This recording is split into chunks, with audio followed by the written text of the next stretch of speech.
Hello students, good morning. In my previous video lecture, we discussed problem number 3rd of insurance company. Now we discuss problem number 4th of insurance company. Okay, so let's start with problem number 4. From the information given below, prepare revenue accounts and profit and loss account of X Insurance Company Limited for the year ended on 31st March 2015. Particulars: fire and marine. Claims paid 2,24,000, marine 1,20,000. Reserve for unexpired risk 1st April 2014, fire 4,30,000, marine 4,70,000. Additional reserve 1st April 2014, fire 2 lakh, marine nil. Premiums: fire 10 lakh, marine 6 lakh. Reinsurance premium: fire 1,60,000, marine 10,000. Commission on direct business: fire 40,000, marine 36,000. Commission on reinsurance business: fire 30,000, marine 12,000. Commission on reinsurance ceded: fire 40,000, marine 12,000. Claims received on reinsurance: fire 34,000 and marine 3,000. Management expenses for fire 1,80,800 and marine 80,080. Then medical expenses 26,000 for fire and 20,000 for marine. Police report fees and survey expenses: fire 10,000, marine 5,000.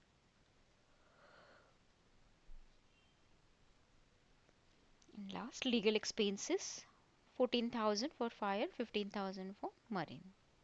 General items means other than fire and marine. Office salaries 3,20,000, office expenses 50,000, advertising 36,000, printing and stationery 34,000, audit fees 18,000, interest on investments 1,60,000, provision for taxation 1st April 2014 1,30,000, income tax paid during the year 96,000. Adjustments: outstanding claims on 1st April 2014, fire 36,000 and marine rupees 9,000. Outstanding claims on 31st March 2015, fire 30,000 and marine 12,000. Increase additional reserve by rupees 40,000. The directors have decided that the provision for taxation should stand at rupees 84,000 as at 31st March 2015. Okay, so let's start to solve the problem.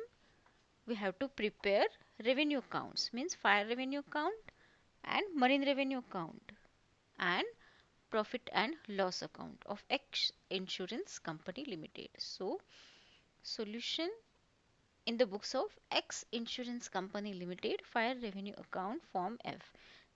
ज्या पद्धतीने कालचा problem होता त्याच पद्धतीने आहे, फक्त इथे fire आणि मरीन जे आहे हे वेगळे करून दाखवले आणि जनरल जे आयटम्स आहेत ते वेगळे करून दाखवलेले आहेत.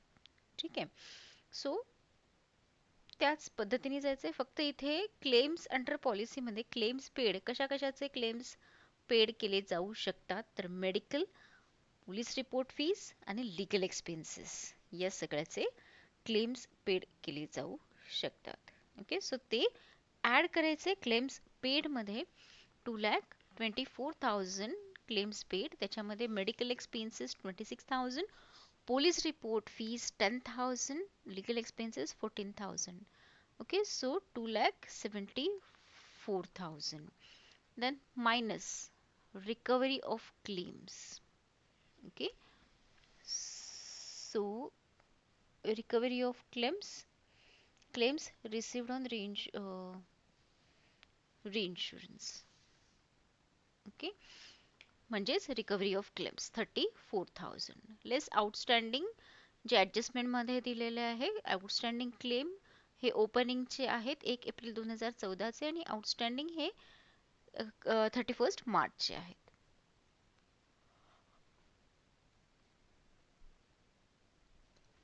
सो ओपनिंगचे लेस होणार आणि क्लोजिंगचे ॲड होणार. फक्त फायरचे बघतोय आपण सध्याला. सो 36,000 1 एप्रिलचे आणि 30,000 क्लोजिंगचे. हे क्लोजिंगचे ॲड ओपनिंगचे लेस असं मिळून total claims paid 2,34,000. Then commission on direct business 40,000, reinsurance accepted 30,000. फायरच्या बाबतीत बघतोय आपण. Okay, commission on direct business 40,000 and commission on reinsurance business 30,000. Okay, then expenses of management 1,80,800. Okay, 1,80,800 for fire. So इथपर्यंत stop करायचं आपल्याला debit साईडचा. हे जे आहे 7 आणि 8 नंबरचा जो पॉइंट आहे तो आपण नंतर कव्हर करणार आहोत. ओके, सो क्रेडिट साईडला बॅलन्स ऑफ अकाउंट दिलेला आहे 4,30,000 इकडे रिझर्व फॉर अनएक्सपायर्ड रिस्कचा. ओके, फायरचा 4,30,000. ॲडिशनल रिझर्व दिलेला आहे फायरचा. Okay, so 2 lakh. Okay, so तो पण लिहिला. देन प्रीमियम्स 10 लाख आणि रीइन्शुरन्स प्रीमियम 1,60,000 असे आउटर कॉलमला आलं. मायनस केल्यानंतर 8,40,000. देन इंटरेस्ट डिव्हिडंड रेंट्स काही नाही आहे. इन्कम टॅक्स देअर ऑन काही नाही आहे. कमिशन ऑन सीडेड 40,000 हे क्रेडिटला. अदर इन्कम नाही आहे. लॉस येत नाही आहे त्याच्यामुळे इथे लिहिलेलं नाही आहे. ओके, इथपर्यंत आल्यानंतर आपल्याला रिझर्व करायचं आहे 50% of net premium income. Okay, so net किती आहे प्रीमियम 8,40,000. सो 8,40,000च्या 50% 4,20,000. रिझर्व 40,000 दिलेला आहे. Okay, additional reserve 40,000. So 2 lakh plus 40,000 2,40,000 आपलं ॲडिशनल रिझर्व आला. ओके, याच्यावरनं आपण कॅल्क्युलेट केलं की क्रेडिट साईड जी आहे ती मोठी आहे 15,10,000 टोटल आली. डेबिटला घेतली 15,10,000. देन प्रॉफिट आला 65,200 ट्रान्सफर करायचा प्रॉफिट अँड लॉस अकाउंटला. हे झालं फायरचं. जसं फायर रेव्हेन्यू अकाउंट केलेले त्याच पद्धतीने मरीन रेव्हेन्यू अकाउंट करायचं. Claims paid 1,20,000. त्याच्यामध्ये medical expenses, police report fees आणि लीगल एक्सपेन्सेस हे जे आहे होणार. ओके, सो ते ॲड केल्यानंतर अमाऊंट येते 1,60,000. Okay, then recovery of claims minus होईल 3,000. त्याच्यानंतर लेस होईल आउटस्टँडिंग 1 एप्रिलचं 9,000 आणि ॲड होईल 31 मार्च 2014चं आउटस्टँडिंग म्हणजेच क्लोजिंगचं आउटस्टँडिंग ॲड 12,000 असं मिळून टोटल 1,60,000 अमाऊंट आली आउटर कॉलमला क्लेम्स अंडर पॉलिसीजची. Then commission on direct business 36,000. Reinsurance accepted 12,000. जे दिलेलं आहे त्याच पद्धतीने फक्त तुम्हाला जो आयटम जिथे आहे तिथे तुम्हाला ती अमाऊंट जी आहे ती फिलअप करायची. Expenses of management 80,000. Bad debts नाही आहे. इंडियन अँड फॉरेन टॅक्सेस नाही आहे. अदर एक्सपेंडिचर नाही आहे. ओके, 6 आणि 7 पॉईंट जो आहे तो आपण नंतर बघणार आहोत. सो क्रेडिट साईडला बॅलन्स 4,70,000 आहे रिझर्व फॉर अनएक्सपायर्ड रिस्कचा मरीनचा. ठीक आहे, देन ॲडिशनल रिझर्व दिलेला नाही आहे. सो प्रीमियम 6 लाख आणि less reinsurance premium 10,000. So amount आली 5,90,000 net premium. Okay, interest dividend and rents काही नाही आहे. Nil. Income tax there on नील.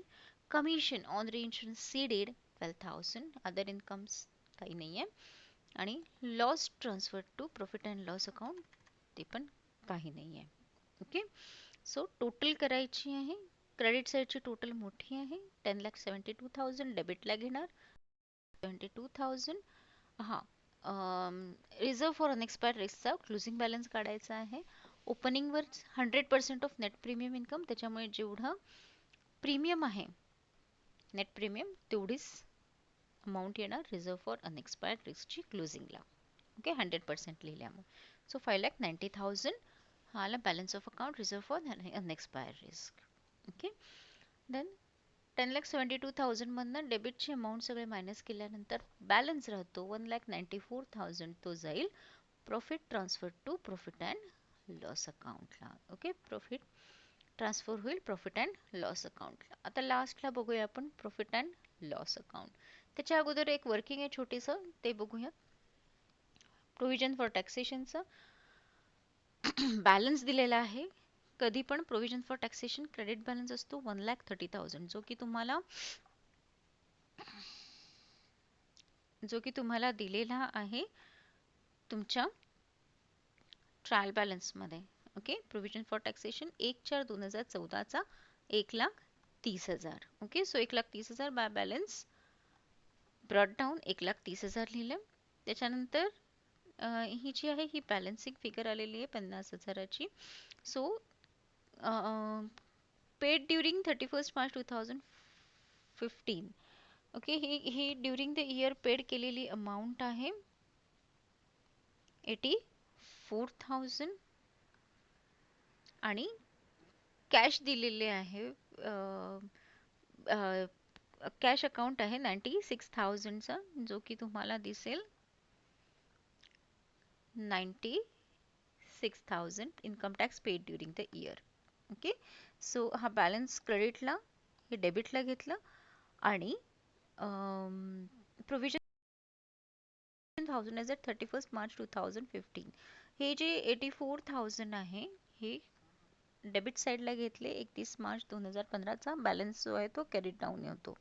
ठीक आहे बॅलन्स ब्रॉट डाऊन क्रेडिटला तर डेबिटला असतात कॅरी डाऊन क्लोजिंग बॅलन्स. आणि क्रेडिटला आहे ओपनिंग आहे. सो डेबिटला काय असणार आहे क्लोजिंग बॅलन्स. सो 84,000 हा क्लोजिंग आहे. सो बॅलन्स अमाऊंट जी राहील ते प्रॉफिट अँड लॉस अकाउंटला जाईल. ठीक आहे सो ही आपल्याला अमाऊंट गरजेची आहे. ही अमाऊंट आपल्याला पाहिजे 50,000 provision for टॅक्सेशनची.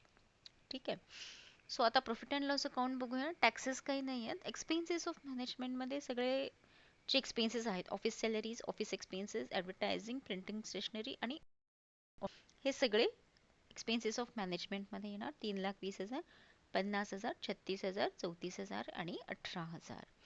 Then loss on realisation of investment काही नाही आहे. डेप्रिसिएशन काही नाही आहे. लॉस कुठल्याच रेव्हेन्यू अकाउंटला आलेला नाही आहे. प्रॉफिट आहे त्याच्यामुळे इथे काही नाही. अदर एक्सपेंडिचरमध्ये इथे आपण जी वर्किंग नोट केलेली आहे टॅक्सेशनची त्याचा बॅलन्स जो काढला तो 50,000 आपण लिहिला प्रोव्हिजन फॉर टॅक्सेशनला. Then credit side interest, dividend and rents काही नाही आहे.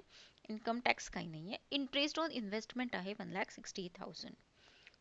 Profit on realisation of investment नाही आहे. ॲप्रिसिएशन पण नाही आहे.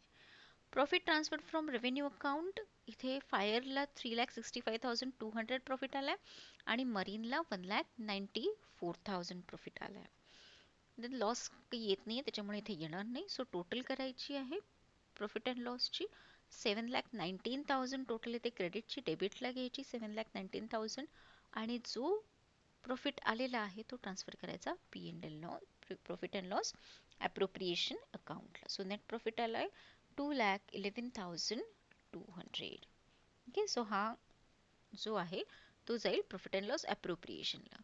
याच्यामध्ये सगळ्यात महत्त्वाचं होतं की क्लेम्स पेडमध्ये medical expenses, police report fees आणि लीगल एक्सपेन्सेस हे मरीन आणि फायरला दोन्ही ठिकाणी तुम्हाला लिहायला लागतील.